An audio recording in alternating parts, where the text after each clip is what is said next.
આવજે મારી પેલી મુખી ન મળનારી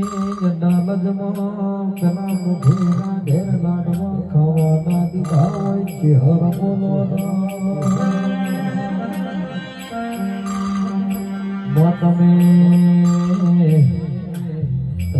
તમે